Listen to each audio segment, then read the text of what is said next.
Welcome to Doron Yoga. Today let's look at Janu Sirsasana A.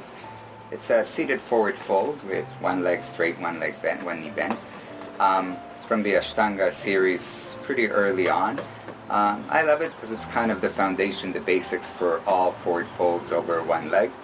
And it's relatively doable for most people, maybe with some modifications.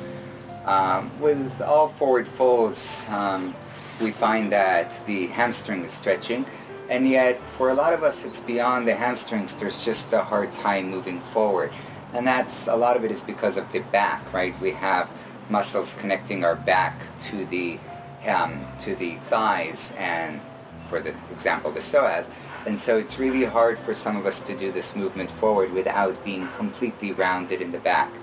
What we're really looking for is to create this pelvic tilt. So from the pelvis being like this, we're trying to create this like turning of the pelvis forward. We'll look in a second at how to do it, but one way to make this a lot easier is to do it standing, right? So if I'm standing, here I am, it's kind of the same thing, it's a forward fold, but I can move my hips forward and back. And by allowing my hips to move forward and back, it makes it a lot more accessible for many people. Maybe bending the knees as well, and I can just hang out here. So I love this as a preparation for all forward folds, just kind of uttanasana or forward fold, holding the elbows. And if you're really tight, highly recommend doing the standing variation over and over again, not for 5 breaths, but maybe for 2-3 minutes if you can at a time. Starting small, starting with 30 seconds and building it up so that it really helps release the back and the hamstrings. Bending the knees is always a good option, both standing and as we'll see here. So when I'm sitting, if I'm trying to do this straightening the back and it doesn't work, if I bend the knee, for many of us it'll become a lot more accessible and suddenly I can actually straighten the back. Another option is to elevate the hips. As you saw when we were standing, moving forward and back created some release, created some space to move. So here as well, it's as if I'm moving forward and back, right? This is the forward and back. I would just sit on a block or a blanket or a pillow, right? Just elevating the hips. So elevating the hips and bending the knees, both are great. Turning my spine to face forward, bending the knee. Inhale, I lengthen. Exhale, I start to come down into Janu Sirsasana A. Sometimes it's also okay to start with the knee bent and then to come to the place where you feel comfortable, and if there's room, work on straightening the leg. The foot, I want it not pointed, more flexed. I like to floint it, which means I'm taking the balls of the feet away from me, toes towards me, creating an engagement in the foot. Mark Stevens, one of my great teachers, says pada bandha, right? Pada foot bandha. This activation, this lock here of energy, right? And I find it to be very useful. The other bandhas that we're going to use are the pelvic floor, really lifting it up, mula bandha, the belly a little bit in and up, uddiyana bandha. These bandhas kind of help create length and space in the lower back. So as I come forward, instead of being completely here, I have more space. They also kind of pull the sitting bones a little bit in, protecting the pelvic area, and they help me move forward deeper. While I'm moving forward deeper, we said bend the knee or not. I'm starting in a place that may seem almost like a mini little back bend, right? I'm opening the chest, kind of sphinx pose. But then as I move into the pose, I let go of this back bend and I go into a forward fold, right? We don't want to keep the spine in extension. It's actually a flexion. So as I come back down, I kind of let it relax and I slowly come down. My head to knee, well, my head goes beyond the knee. That's fine, it doesn't really matter. But I'm not trying to really overstretch it forward. In ashtanga, many people and some books prescribe to take the drishti, the gaze, towards the toes. If I'm really low and I'm trying to look at the toes, my neck is kind of cramped.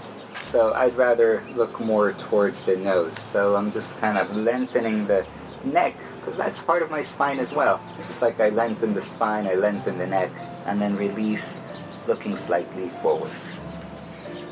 We'll look at it in a second as the full pose, but one more thing that's important about this pose couple more things before we go ahead. One is the hips, right? So mostly people say take the knee to 90 degrees. If I'm taking it to 90 degrees, that's awesome, but for a lot of us it's not really an option. And when we take it to 90 degrees, we kind of become a little distorted. That means my left hip, the one over with the straight leg, is kind of moved forward, which means if I'm really just doing a simple forward fold, this is where I'm going, right? I'll have to either take a really pretty strong twist and then come down, or another option is to take the femur, the leg, the thigh, the left leg of the straight leg, and move it back in towards the hips. So as I move this back, this squared my hips. Now as you can see, if I keep my hands in prayer, I'm moving straight forward without a twist. Both are okay. I find this to be more what I'm looking for, to come down with a straight back. There are twists for twisting later. Just so you can see it from the back, I'll show it really quick. If I was here again, trying to be 90 degrees and I'm kind of a little lopsided, what I would do is I would move my straight leg back, and that would square my hips more, so I'll come forward with a straight spine. Last but not least, I'll change legs. As I'm coming forward over the leg, right, forward folds are awesome because they're cooling, they're calming, it's kind of relaxing, even if it's a little torturous for some of us. But the idea is that I don't want to completely just surrender 100%, which is what I did for many years and may have caused some injuries. I want to actually keep at least the quads active, if not everything. So everything involved in the forward fold. So what's involved are my bandhas, right? My belly's lifted, my pelvic floor, my leg is active. I'm activating my quads, the antagonist muscles, the muscles that are the ones working will allow the hamstrings, the ones that are stretching, to actually release and stretch. And as I come forward, I keep it active, right? If you're really tight here, you may even start with a strap, and as you inhale, activate the whole entire leg, and exhale, drop a little deeper. Inhale, activate, almost like you're pressing against the movement of the fold, and then exhale, surrender a little more. It's called PNF, and it really helps in releasing, and again, it will make you get into your forward folds just so much faster than if you just relax into them completely. So here I go. I'm going to inhale, lengthen, and then exhale, surrender. Inhale, lengthen, and exhale, finding the pose. Any hand position that you like. The ashtanga way I like it is holding the wrist and then forward folding while keeping the shoulders relaxed. Right? Breathing into the pose. One more time, the other side. I'll show it sideways just so we have a different point of view. My hip is moving a little back so they're equal. Leg is strong. Inhale, I create length. Exhale, come forward. Inhale one more time to create length. Leg active. Exhale, shoulders relaxed. Mind relaxes. And deep breath.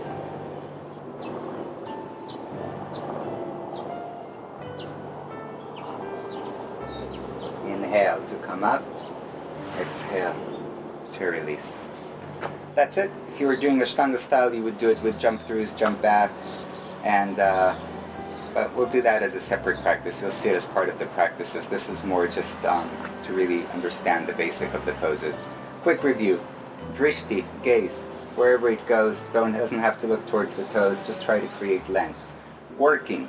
Hara Bandha, Mula Bandha, the pelvic floor, and Uddiyana Bandha, the belly lifts, as well as the leg is active as you come into the pose.